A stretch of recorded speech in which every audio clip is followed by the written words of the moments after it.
Olá, no nosso último encontro nós vimos a introdução sobre o século XX, o que esse século nos traz de tão diferente em relação aos outros.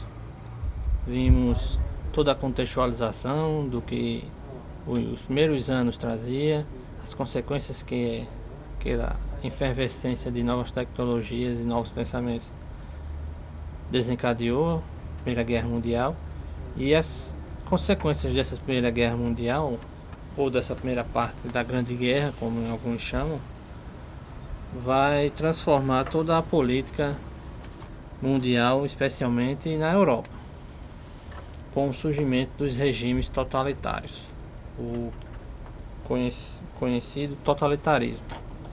O que são essa política? Que tipo de política é essa?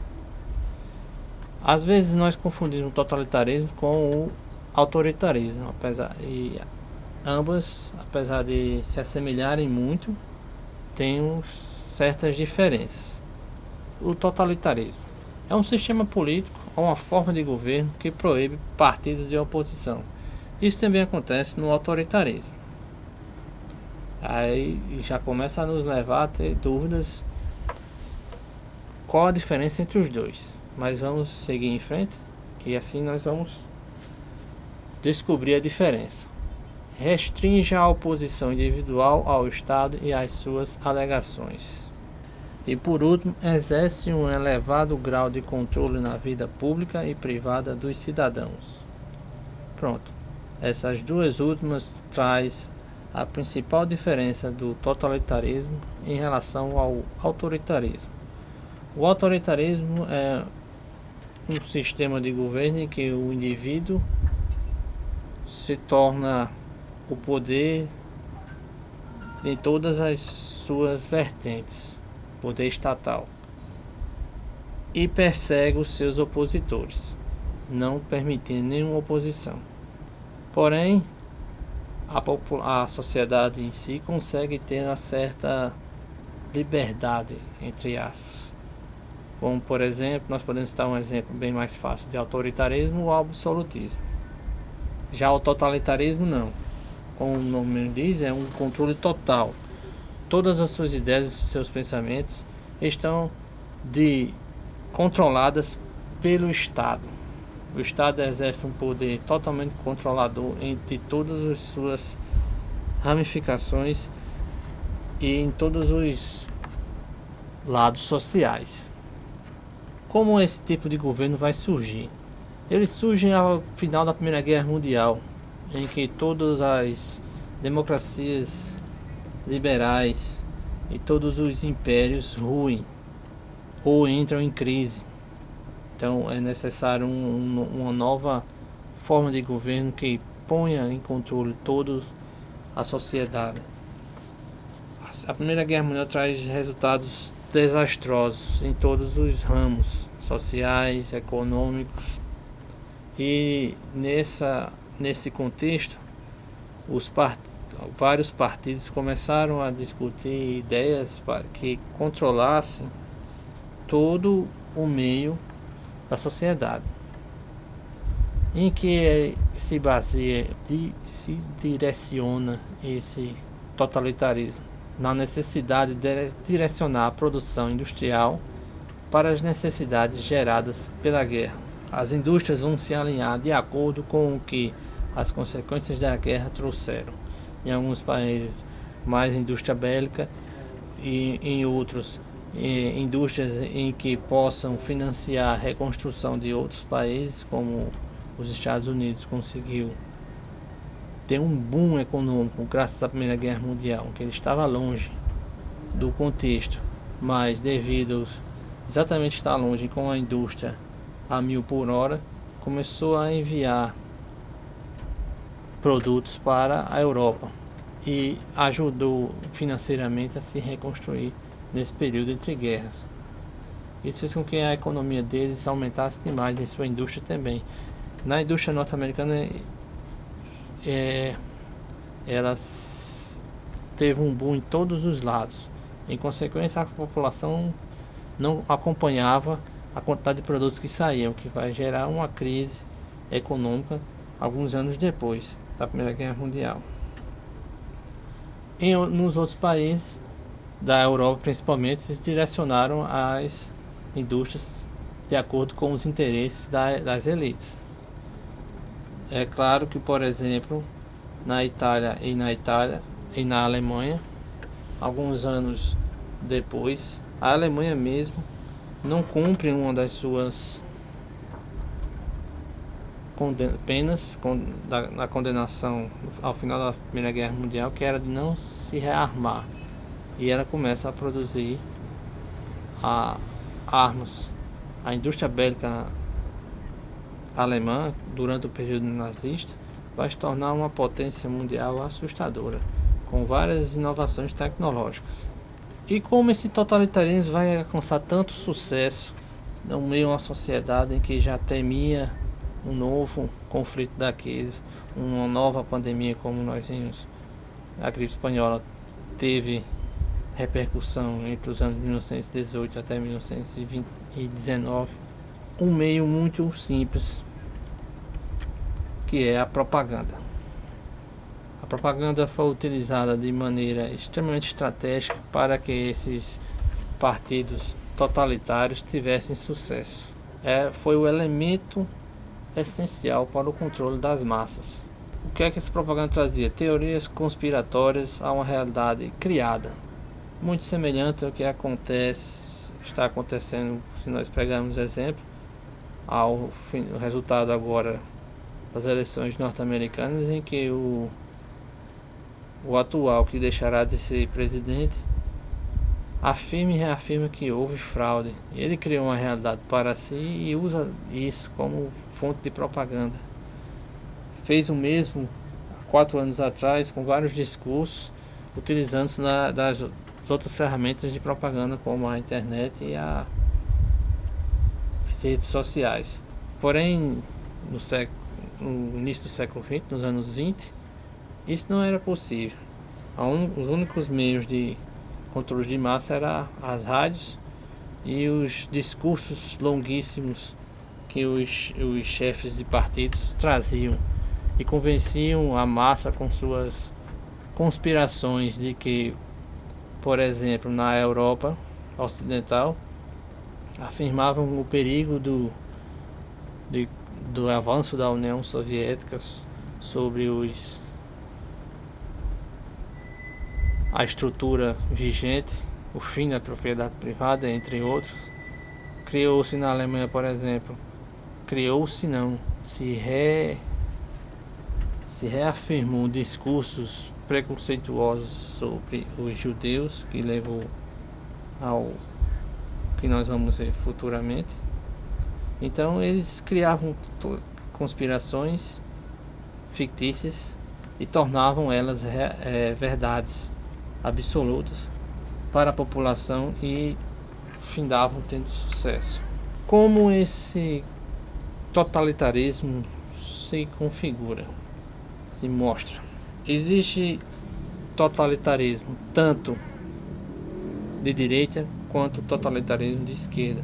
Nós iremos ver a diferença entre ambas futuramente, mas a base do totalitarismo está no regime do partido único. Só um partido pode existir num regime totalitário, nem mais um outro. Na Itália, o partido fascista; na Alemanha, o partido nazista; na União Soviética, o partido comunista;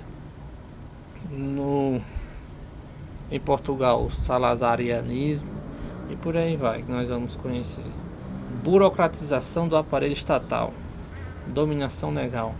Cria-se mais burocracia para emperrar as soluções que a elite desse partido não acha interessante. Intensa repressão a dissidentes políticos e ideológicos. Tudo que não for alinhado às ideias do partido totalitário é totalmente reprimido. Não há espaço para discussão. Culto à personalidade do líderes do partido e do Estado. Em todos os regimes totalitários houve esse culto a essas personalidades: Mussolini, Stalin, Hitler, Salazar. O patriotismo acima de tudo, o fanismo, o chauvinismo exacerbado.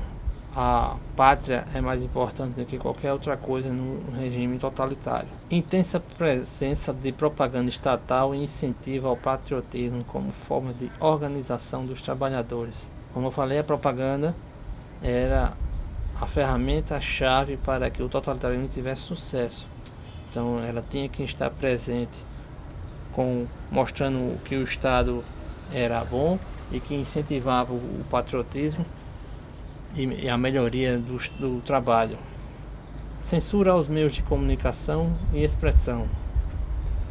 Se toda qualquer ideia nessa nossa listazinha aqui de que há uma repressão a qualquer outra ideologia política, consequentemente haverá censura nos meios de comunicação e expressão. Todos os jornais, todas as rádios foram perseguidas de maneira ferrenha. Você não poderia criticar de maneira alguma qualquer um essas formas de governo durante a vigência delas. Paranoia social e patrulha ideológica. Como nós vimos em que a propaganda trazia teorias conspiratórias fictícias, então cria-se toda essa teoria conspiratória, cria-se uma paranoia social descontrolada. E todo e qualquer outro tipo de ideologia que vá de frente ao regime dos partidos totalitários era perseguida. Então havia uma patrulha para vigiar o que estava sendo discutido entre as pessoas. Militarização da sociedade e dos quadros do partido. Todos os partidos totalitários são militares.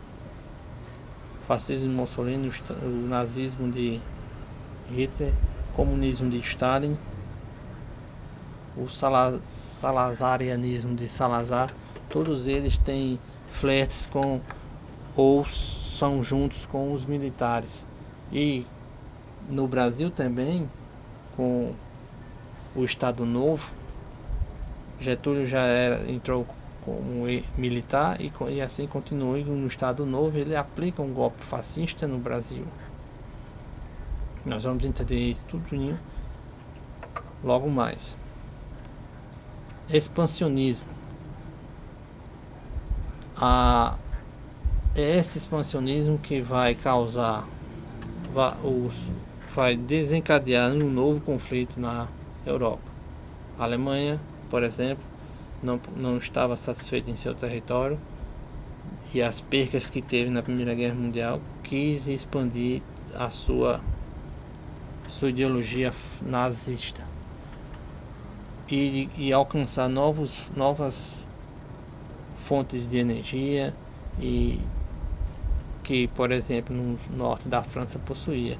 É o que vai desencadear, que nós vamos entender, a Segunda Guerra Mundial em um novo processo, em uma nova guerra.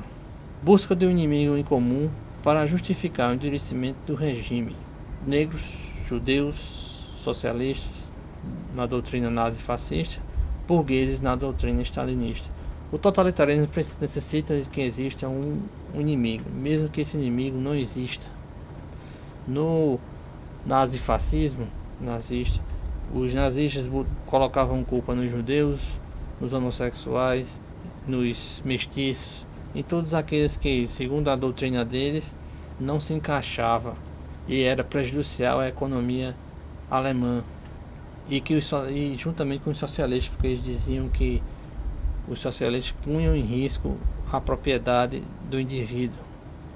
Já na União Soviética, por exemplo, no stalinismo, os burgueses eram o inimigo número 1 desse regime. E eles tinham que ter um inimigo para convencer a sociedade de que eles estavam certos e que todas as suas formas de ação de endurecimento do regime, de perseguição, de burocratização e censura, tinham aval. Pois bem, nós vimos que esse regime totalitário tem um controle total da sociedade. Ele não se satisfaz somente em controlar a política, ele controla a sociedade por inteiro. E ele ganhou força devido exatamente ao final da Primeira Guerra Mundial, está toda a democracia liberal e os impérios caindo, a democracia liberal em crise e os regimes imperialistas caindo, eles se aproveitaram da situação, tomaram o controle de tudo, já que os legislativos nesse período pós-guerra estavam enfraquecidos e o executivo, tomando forma e tomando caráter militar, se tornou muito forte e tomaram conta de tudo, com a desculpa de que iriam reorganizar os países e depois entregariam de volta à sociedade, o que nunca aconteceu. A situação somente piorou. No nosso próximo encontro traremos as características de cada tipo de regime totalitário.